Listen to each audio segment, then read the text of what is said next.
বছর আগে নেপালের এই ডাকটিকিটে বর্ণিত হয়েছে রাম মন্দির প্রতিষ্ঠানের সময়কাল। 1967 সালে জারি হওয়া এই ডাকটিকিটে ভগবান রাম এবং দেবী সীতাকে উৎসর্গ করা হয়েছিল, যেখানে কাকতালীয়ভাবে রাম মন্দিরের প্রতিষ্ঠার কথা লেখা রয়েছে। আগামী 22শে জানুয়ারি অযোধ্যার রাম মন্দিরে প্রাণ প্রতিষ্ঠাতা হতে চলেছে। ফলে স্বাভাবিকভাবেই বর্তমানে চর্চার শিরোনামে উঠে এসেছে রাম মন্দির। আর এই চর্চারই মাঝে 1967 সালে নেপাল দ্বারা জারি হওয়া টিকিট পোস্টেজ স্ট্যাম্প বা ডাকটিকিটে সোশ্যাল মিডিয়ায় ভাইরাল হয়েছে। কিন্তু অনেকেরই প্রশ্ন, এই স্ট্যাম্পটি এখন কার কাছে রয়েছে? আজ সেটাই জেনে নেওয়া যাক। বর্তমানে বিরল এই ডাক টিকিটটি রয়েছে লখনৌয়ের অশোক কুমারের কাছে। নিজের দ্য লিটল মিউজিয়াম তিনি একটি সংরক্ষণ করে রেখেছেন। আর এই স্ট্যাম্পটিকে বিরল বা দুর্লভ বলা হচ্ছে কারণ এর পিছনে একটি গোপন রহস্য লুকিয়ে আছে। কি সেই রহস্য, আর রাম মন্দিরে প্রাণ প্রতিষ্ঠাতা কালে বা তা নিয়ে এত চর্চা কেন? স্বাভাবিকভাবে এই প্রশ্নগুলোই সবার মধ্যে ঘুরছে। আসলে 57 বছর পুরনো এই ডাকটিকিটটি জারি হয়েছিল নেপালের ভগবান রামের শ্বশুরবাড়ি থেকে, যা এই মুহূর্তে বিস্ময়ের থেকে কোনো অংশে কম নয়। 1967 সালে জারি হওয়া এই ডাকটিকিটটি ভগবান রাম এবং দেবী সীতাকে উৎসর্গ করা হয়েছিল, যেখানে কাকতালীয়ভাবে রাম মন্দিরের প্রতিষ্ঠানের কথা লেখা রয়েছে। এমনকি 15 পয়সার এই ডাকটিকিটটি রাম নবমী 2024-এ লেখা রয়েছে। লিটল মিউজিয়াম এর মালিক অশোক কুমার বলেছেন, 1967 সালে এই ডাকটিকিটটি জারি হয়েছিল নেপালে।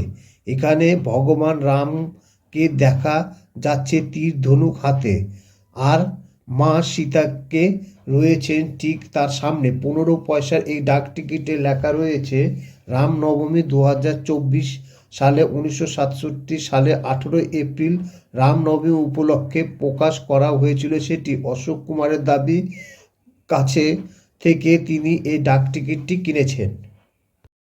রামের সবচেয়ে বড় ভক্ত হচ্ছে পবনপুত্র বীর হনুমান। এই হনুমান হচ্ছে রামের একমাত্র সবচেয়ে বড় ভক্ত, যা রামের জন্য সব কিছু করতে পারে।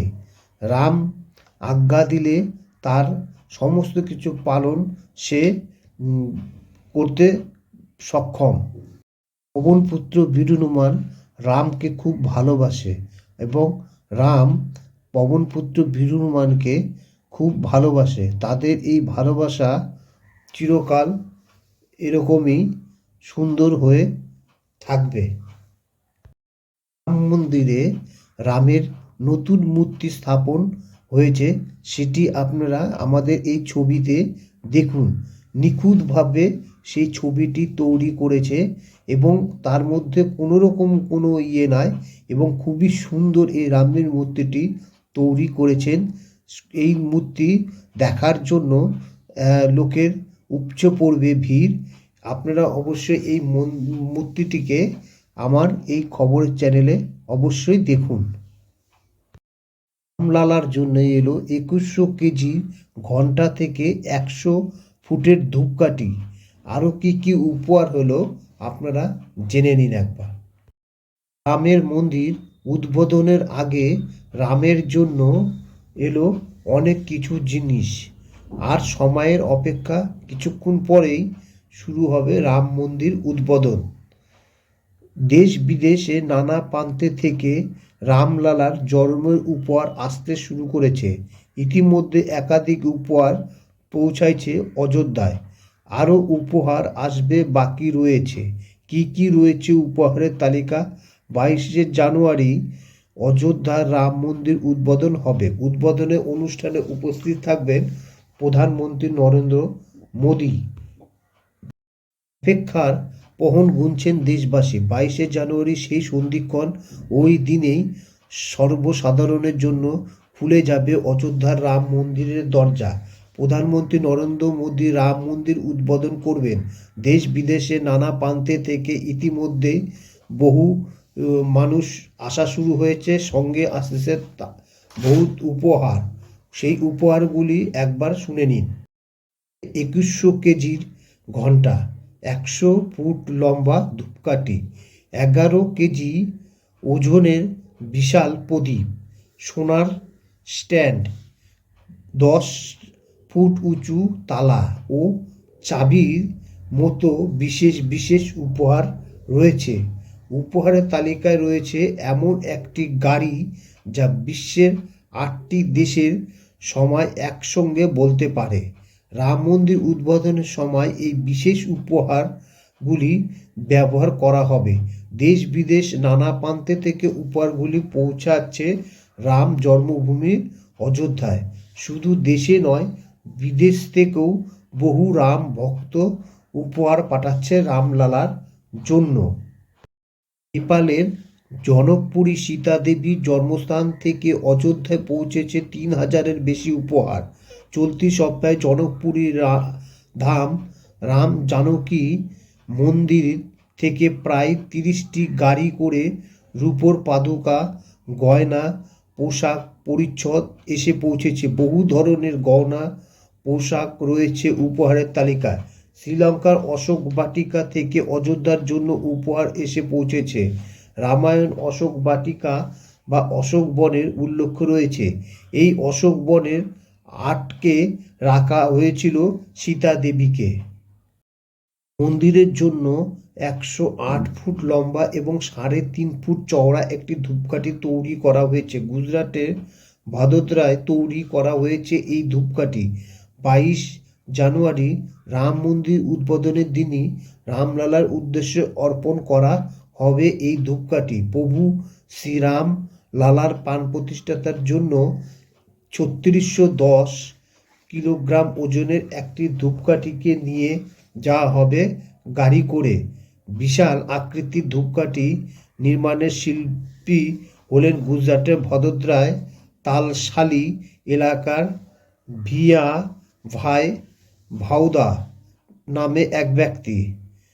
গত 6 মাস ধরে অক্লান্ত পরিশ্রম করে এই ধূপকাঠি তৈরি করেছেন তিনি। বৃহৎ ধূপকাঠির জন্য ব্যবহার করা হয়েছে 300 কেজি গোবর, 91 কেজি গদ্ধ ঘি, 280 কেজি দেরাদুন গাছের কাঠ, 376 কেজি গুগল, 280 কেজি তেল, 280 কেজি জাপ, 370 কেজি কোপরা গুঁড়ো এবং 25 কেজি হবন বা আহুতির মশলা। গুজরাটের মুখ্যমন্ত্রী ভূপেন্দ্র প্যাটেল রাম মন্দির বিগ্রহ প্রাণ প্রতিষ্ঠা অনুষ্ঠান উপলক্ষে আহমেদাবাদে তৈরি পতাকা উত্তোলনের জন্য 44 ফিট লম্বা পিতলের একটি বড় এবং 6টি ছোট খুঁটি উপহার দিয়েছেন। গুজরাটের সোনার ফয়েল দিয়ে তৈরি 56 ইঞ্চি নাগরু অযোধ্যায় পাঠিয়েছেন। এই মন্দিরে আঙিনায় বসানো হবে। চণ্ডীগড়ের তালা প্রস্তুতকারক সত্যপ্রকাশ শর্মা একটি বিশেষ তালা চাবি তৈরি করেছেন। তালাটি 10 ফুট উঁচু, 4.6 ফুট চওড়া, 9.5 ইঞ্চি পুরু, ওজন 400 কেজি। তার দাবি এটি পৃথিবীর সবচেয়ে বড় তালা চাবি। রাম মন্দির ট্রাস্টকে উপহার দিয়েছেন এই তালা চাবি যাতে মন্দির প্রতীক তালা হিসাবে ব্যবহার করা হয়। এই ধাতুতে তৈরি 21 কেজি ওজনের ঘণ্টা দিয়েছেন উত্তরপ্রদেশের এটাই জেলা থেকে। এটি তৈরি করতে 21 বছর সময় লেগেছে বলে জানিয়েছেন এই ঘণ্টা নির্মাণে কর্মরত এক শিল্পী। লখনৌর এক সবজি বিক্রেতা বিশেষভাবে একটি ঘড়ি ডিজাইন করেছেন। 8টি দেশের সময় বিশিষ্ট ঘড়িটি দিয়েছেন সবজি বিক্রেতা অনিল কুমার সাহু। এই ঘড়িটি ভারত থেকে Tokyo, Moscow, Dubai, Beijing, Singapore, Mexico, Washington DC ও নিউ ইয়র্কের সময় দেখবে। ৭,০০০ কেজি রাম হালুয়া তৈরি করবেন মহারাষ্ট্রের নাগপুরে শেফ বিষ্ণু মনোহর। এটি মিষ্টির একটি আইটেম। অন্যদিকে মথুরার শ্রীকৃষ্ণ জন্মভূমি সেবা সংস্থা ২০০ কেজি লাড্ডু পাঠানোর প্রস্তুতি নিয়েছে। এই লাড্ডু যজ্ঞে অর্পিত হবে। দেশের বড় বস্ত্র শিল্পের ঘাঁটি গুজরাটের সুরাট শহর থেকে সীতার জন্য বিশেষ শাড়ি পাঠানো হচ্ছে। শাড়ি রাম ও রাম মন্দির ছাপ থাকবে।